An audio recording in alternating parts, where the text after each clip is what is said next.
جس کے گھر کے اندر جس کے والد کا، بھائی کا، بہن کا، اللہ کے کسی کا جنازہ پڑا ہو، اگر خوشی کی محفل لگی ہوتی ہے وہی خوشی کی محفل غمی کی محفل میں تبدیل ہو جاتی ہے۔ کیوں؟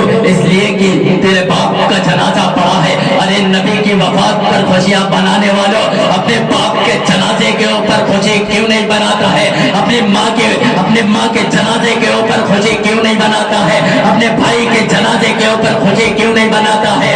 جب تجھے تیرے باپ کا جنازہ پڑا ہو تب تو غم کے اندر ملوث ہو جاتا ہے، تیری بہن کا جنازہ پڑا ہو تو غم کے اندر ملوث ہو جاتا ہے۔ لیکن اس کائنات کے سردار یعنی شہنشاہ بدہا، تاجدار مدینہ، احمد مجتبیٰ، کالی کملی والے محمد الرسول اللہ صلی اللہ علیہ وسلم کی وفات کی تاریخ ہے تو خوشیاں مناتا پھرتا ہے۔ جس نے عید میلاد النبی کا نام دے کر تو یہ کہتا ہے کہ یہ عشق رسول ہے، یہ عشق رسول ہے۔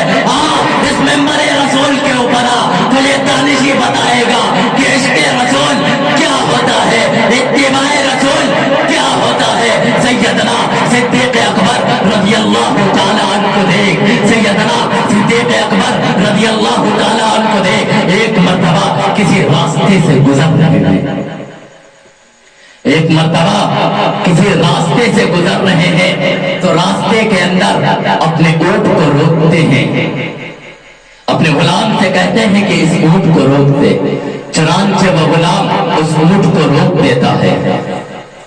سیدنا صدیق اکبر رضی اللہ تعالیٰ عنہ ایک جگہ جا کے اس طریقے سے بیٹھتے ہیں جیسے کہ انسان آج استنجا یعنی پیشاب یعنی استنجا کرتا ہے۔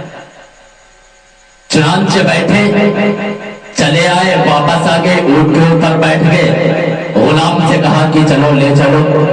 غلام نے کہا کہ اے امیر المومنین ایک بات سمجھ میں نہیں آئی، اتنا وقت آپ نے کیوں ضائع کیا؟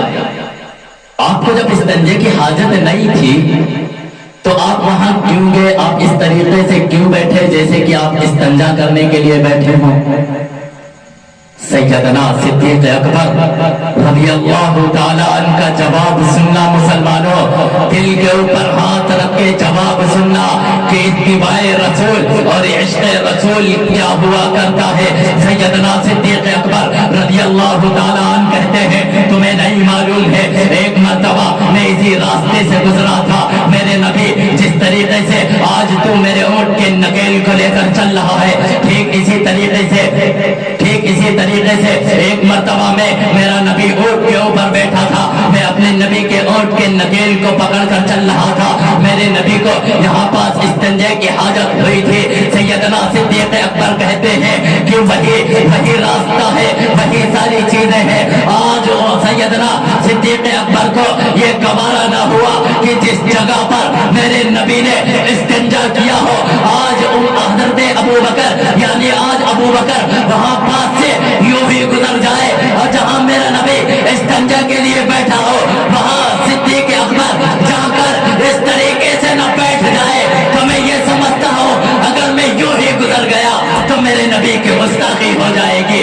اسے کہتے ہیں عشق رسول، اسے کہتے ہیں اتباع رسول۔ اور میں ایک جملہ اور میں ایک بات بڑی ذمہ داری کے ساتھ میں کہتا ہوں، بڑے ذمہ داری کے ساتھ میں آج اس اسٹیج کے اوپر بیٹھ کر دانشی کہتا ہے کہ بعد میں اس دھرتی کے اوپر اگر سب سے زیادہ اپنے رسول اللہ صلی اللہ علیہ وسلم سے اگر کوئی عشق کرنے والا ہے تو وہ ذات علماء حق علماء دیوبند کی ذات ہے۔ میں پورے عقیدے اور پوری توجہ اور بڑی ذمہ داری کے ساتھ میں یہ بات کہتا ہوں کہ صحابہ کرام کے بعد میں اس زمین کے اوپر اپنے رسول اللہ سے سب سے پکا اور سچا عشق کرنے والی ذات اگر کوئی ہے تو وہ علماء حق علماء دیوبند کی ذات ہے۔ آؤ حضرت قاسم حجت الاسلام حضرت قاسم نانوتوی رحمت اللہ علیہ کے ایک مرتبہ مدینے کے اندر جاتے ہیں، مدینے کے اندر جب داخل ہوتے ہیں تو اپنی جوتیوں کو اتار کر اپنی کہ جوتیوں کو اتار کر اپنے بغل کے اندر دبا لیتے ہیں۔ پوچھنے والے نے پوچھا کہ اے اللہ کے بندے، اے قاسم نانوتوی، تم نے ان جوتیوں کو اپنی بغل کے اندر کیوں دبا لیا؟ جبکہ اتنی پتلیلی زمین ہے، تمہارے پیر کے اندر زخم آ جائیں گے، تم چلو گے تمہارے پیر کے اندر زخم آ جائیں گے، چنانچہ تم اپنی جوتیوں کو اپنے پیر کے اندر ڈال لو۔ کیوں تکلیف کو برداشت کر رہے ہو؟ کیوں اپنے آپ کو تکلیف کے اندر ملوث کر رہے ہو؟ حجت الاسلام بانی دارالعلوم دیوبند حضرت مولانا قاسم نانوتوی رحمت اللہ علیہ کا جواب سننا کہ علماء حق، علماء دیوبند کو اپنے نبی سے کتنا عشق ہے۔ آؤ سیدنا حضرت قاسم نانوتوی کا اس جملے کو اگر کسی کے پاس میں عشق کا ترازو ہے تو حضرت قاسم نانوتوی رحمت اللہ علیہ کے اس جملے کو میزان کر اور دیکھ کتنا وزندار ہوتا ہے۔ حضرت قاسم نانوتوی رحمت اللہ علیہ کہتے ہیں کہ مجھے یہ برداشت نہیں جس جگہ پر میرا نبی آیا ہو، میرا نبی اس مدینے کے اندر آیا تھا، کہیں ایسا نہ ہو جس جگہ قاسم اپنی جوتی کو لے کر چلا ہو، کہیں ایسا نہ ہو اس جگہ پر میرے نبی یعنی سرکار دو عالم رحمت عالم صلی اللہ علیہ وسلم کا پیر مبارک پڑا ہو، اور جہاں پر میرے نبی کا پیر مبارک پڑا ہو وہیں پر قاسم کا ناپاک جوتا نہ پڑ جائے۔ میں ان پریشانیوں کو، ان تکلیفوں کو برداشت کر لوں گا، لیکن میرے دوست نبی کی گستاخی برداشت نہیں کر سکتا ہوں۔ یہ ہے علماء حق، علماء دیوبند جو اپنے رسول اللہ صلی اللہ علیہ وسلم سے عشق بھی کرتے ہیں اور اتباع رسول بھی۔ میرے دوستو، اللہ رب العزت سے دعا ہے کہ اللہ رب العزت کہنے اور سننے سے زیادہ عمل کرنے کی توفیق عطا فرمائے۔ اب جس کے جی میں آئے وہی پائے روشنی، اب جس کے جی میں آئے وہی پائے روشنی، ہم نے تو دل جلا کے سر عام کر دیا، حیات باقی ملاقات باقی، وآخر دعوانا ان الحمدللہ رب العالمین۔